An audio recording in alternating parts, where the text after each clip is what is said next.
Welcome to Plot Twist Radio, the show where creativity, storytelling, and the unpredictable path of the creative life all collide. I'm your host, Erin Egnatz. Hi, Ian. Welcome to Plot Twist Radio. Thank you. Thank you for having me. It's been a while since you signed me up. It has. Thank you for sticking with me this long.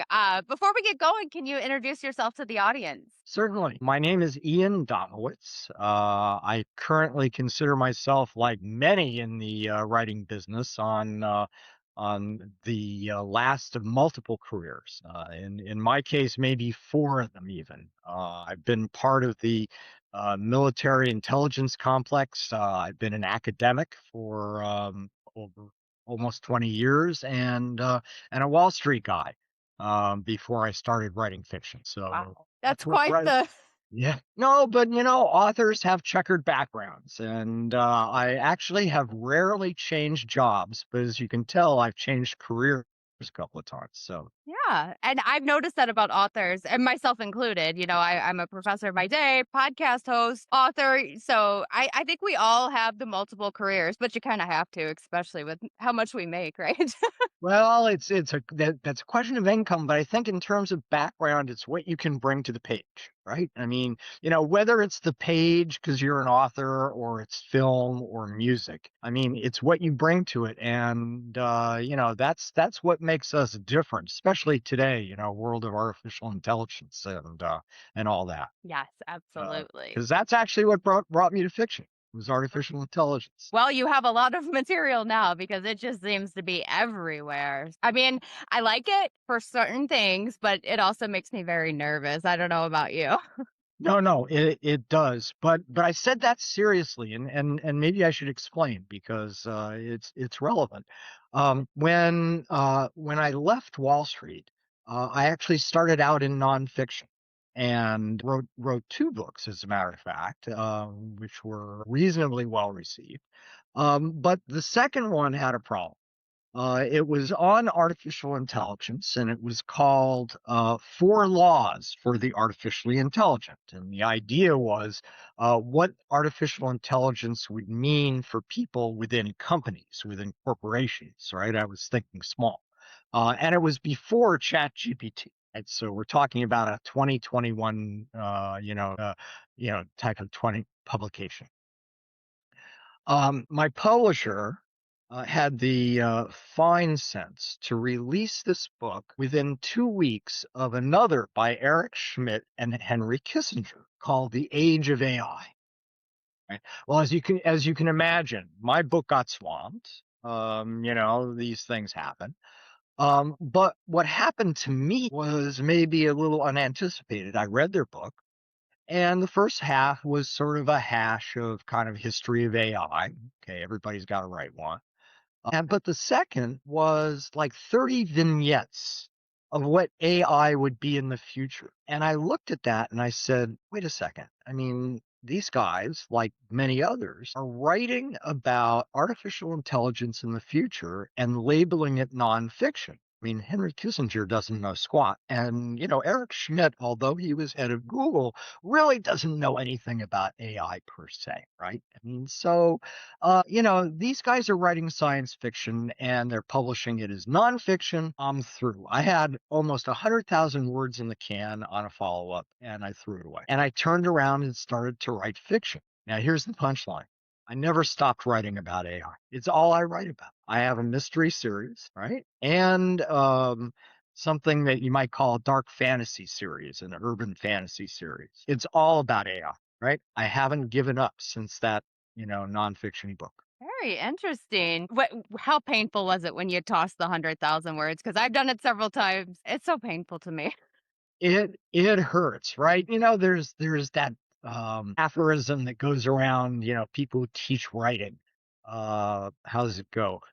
Throw away your darlings, I think people say, right? But you're right. If you're throwing away tens of thousands of words for whatever reason, either you didn't like it or you couldn't finish it, or in my case, because I just decided that, that wasn't the world for me. It does hurt because it's an investment. You invested yourself in it. I mean, we all have, some pride in that, some feeling for it, even if we decide the outside world doesn't need to see it. So, and you never know. Some of these things come back. That's true. They do. It's like, what was, there are TV series where the characters never die. 5 seasons later, someone's back. All right. An author's life can be like that, which is one of the pleasures of it, I think. Yeah, absolutely. I agree with that. So as you were saying at the beginning, you've had several different careers. Which of those experiences shaped your fiction writing? Like, does some of it blend in to help you shape those worlds better? Well, sure. I mean, I really meant it by when I said it's kind of what you bring to the page. I mean, let me give you an example that might work. When you write fiction, you still do research, right? Some of it's just to make yourself feel like you're authentic, right? Use the right words, get the right phrases. You have this feeling that someone who knows, might read your work and you should sound right.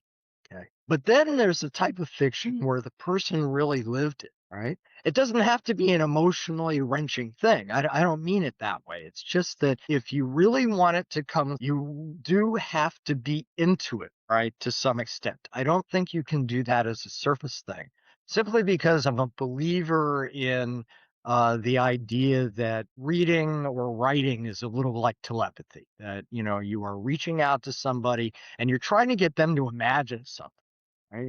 And in that sense, it is very true. To make that sound right, to make that feel right, I think you have to be right, right? And, that means that if you're not doing something that you're familiar with in some deeper sense, it's a problem. Now, to answer the question directly, sure, I'm writing a novel now that depends on my expertise in financial markets. My first mystery novel was based on disruption in markets. All right, that was very direct, if you like. Um, the All the AI stuff is, I think, imbued by the fact that I've probably been working in machine learning, most of my professional life. And I would like to believe it shows, right? The issues I bring up, though, right, are very much more from my academic side. Right? In other words, I'm not worried about technological issues. I don't write about them. Right, I assume them away, or I make them, an easy part of a plot. But I am not like a hard sci-fi writer. I don't try to tell you really anything about artificial intelligence. Right, I do indeed, as they say, try to show you. But the way that I've gone about it now is different than when I started. As I said, I started out with a nonfiction look at the problem, or what I thought was the set of problems. Uh, when I went to fiction, I made my narrator an AI, right? And I made that narrator a nursemaid to an autistic detective. Right? So this narrator was not a genius who, could do everything. That wasn't the type of artificial intelligence I had in mind. I had in my mind more of what we can see today, right? And what we're seeing today, even though, it's now rapidly unfolding. It was important to me to write about, let's say, some of those nonfiction issues. So I thought about it, right? And here's the punchline, if you like. I decided artificial intelligence was very old. I mean, not only older than 1956, okay, not only older than the 18th century philosophers and 19th century philosophers like Leibniz, but I mean old, like Christ, right? Like 0 CE. Well, not quite 0, but certainly by 600 AD, the Jews had a fully developed idea of artificial intelligence in the sense of the feasibility of a being not created by God, but created by humans that could walk, serve, be a little stupid maybe. And the only thing this creature couldn't do was speak, which became a critical theme later in my work. Right? So they conceived of this that early. People basically know this story now as a Polish story about a golem. but it started back around the time of Christ. And it was a very well-developed view of an artificial intelligence as we understand it today, right? It could walk, not talk, right? Follow directions, was a perfectly good robot, right? Could get out of control, could hallucinate. So the Jews brought it alive again in the 16th century, but we sort of know this. Like rabbi creates golem, golem saves the world. But at the same time, before then, a Catholic convert by the name of Lull back in the 11th century posited another being, also not created by God, but intelligent in the way we think of it. In other words, created by man. In other words, life created by man, right? An entity created by man. And he added it to the so-called ladder of life, which was popular at the time in Christian theology, as it has been in other religions, as a matter of fact. But, he did this. So that's another, tick the box. But it doesn't really tell me much. What really happened was someone who really lived by the name of Paracelsus in the 1500s wrote a recipe for an artificially intelligent being. I mean, an explicit recipe. He called it homunculus, and he wrote it down, described it, said he had done it, right? And so on. So I use this concept, right? In other words, I can use a humanoid or almost a human concept to, let's say, characterize artificial intelligence instead of some robot or something that just fits into a machine, right? Imagine one of Paracelsus' homunculus, but trained as a so-called large language model, the way we think about ChatGPT, and then unleashed on the world. Now, why should that be interesting? I can think of all sorts, but all sorts of reasons. But now I know I'm running at the mouth, so I'm going to slow down a little bit. Well, I'm so fascinated. I'm just like picturing it as it's going through, because that's like my historian brain. That's how it works. But that is such a genius idea to take that and just mold it the way you did. So what it turned into, right? Because it was, I was fascinated. As I say, you asked me, how does my background in AI, right, kind of enter into fiction here? The answer to that in this case is fairly simple. I mean, I follow the trends. I'm actually not much of an AI user, and I don't use it at all in my writing. It's kind of one of my things, if you like. But what I've always been fascinated by the issue of both whether an AI has consciousness and the notion of the so-called singularity. All right. In other words, are we going to progress to the point where human beings become, I'll go hard, obsolete? Okay.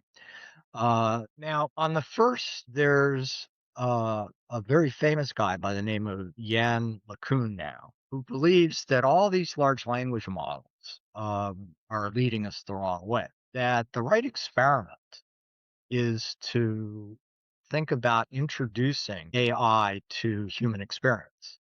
And by that, we don't mean just interacting on the computer, with prompts and so on. I mean, really the human experience. So it's very much a thought experiment. Okay?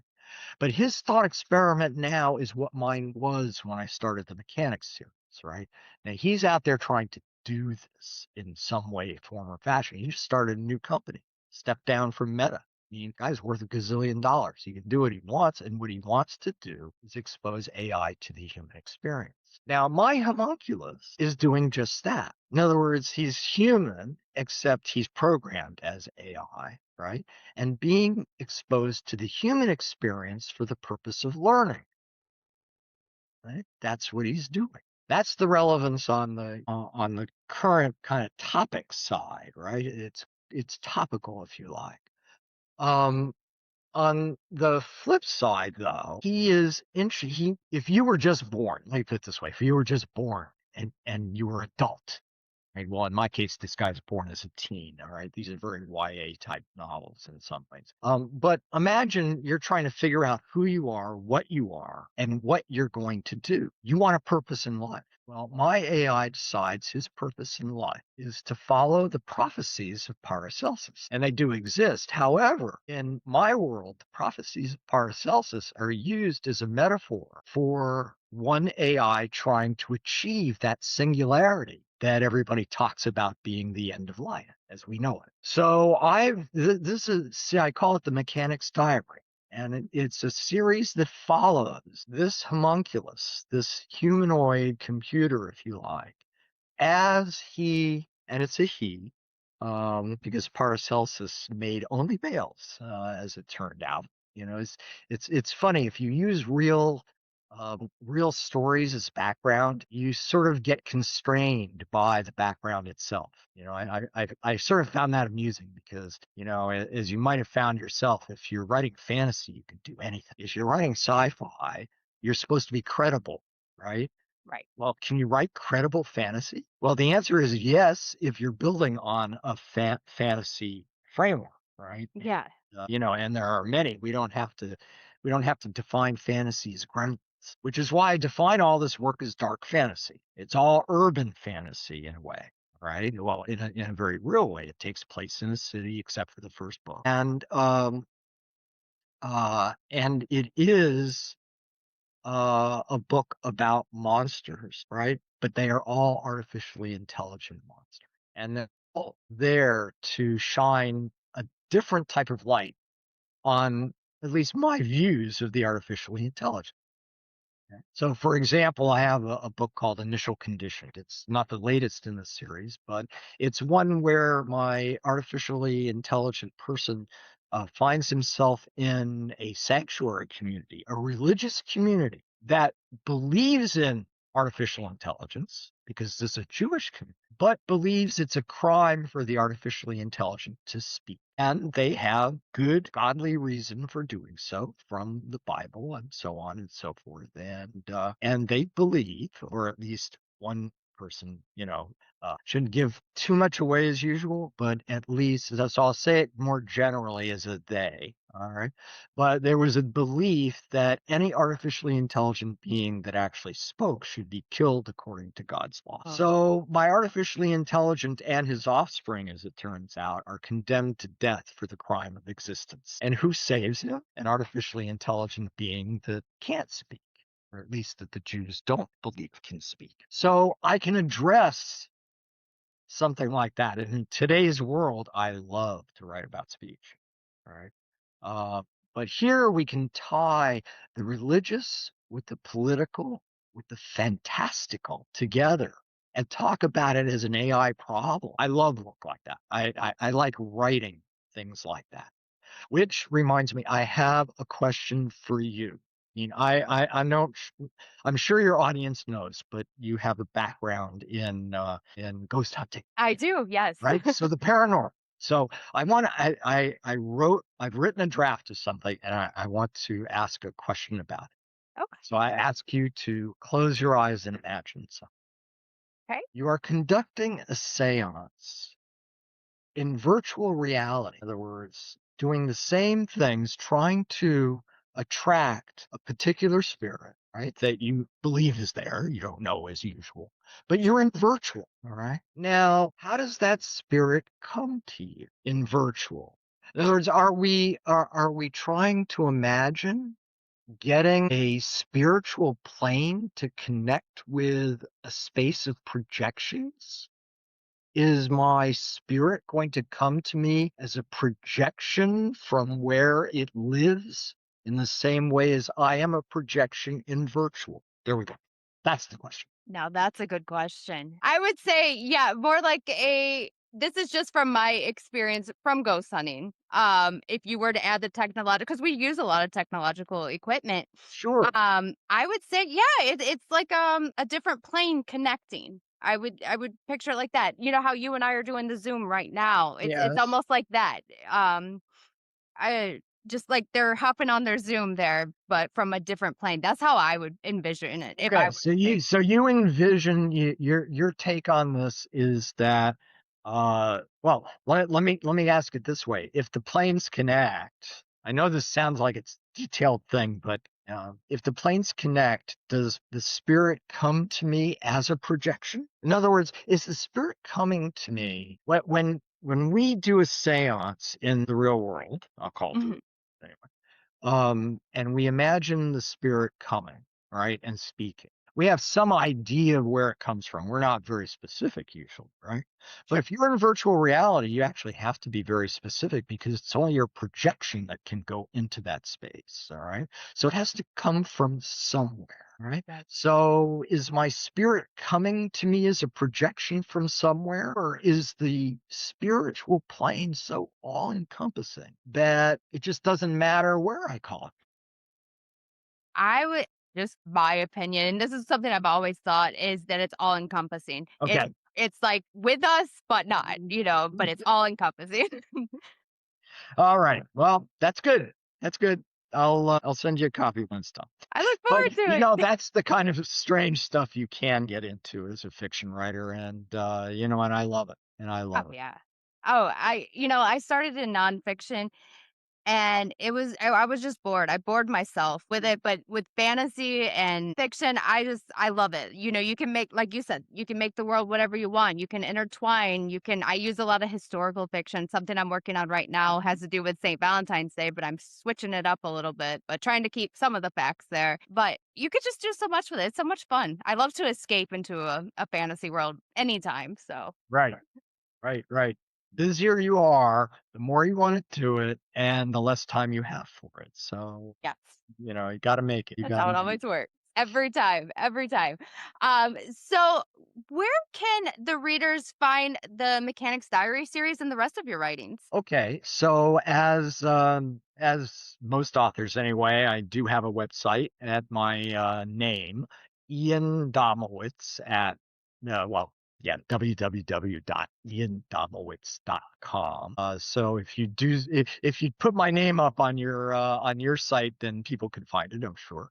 And everything is published through Amazon these days. I prefer to there's so much time spent on marketing books that I prefer not to get into the agonies of wider distribution. So I basically stick with Amazon.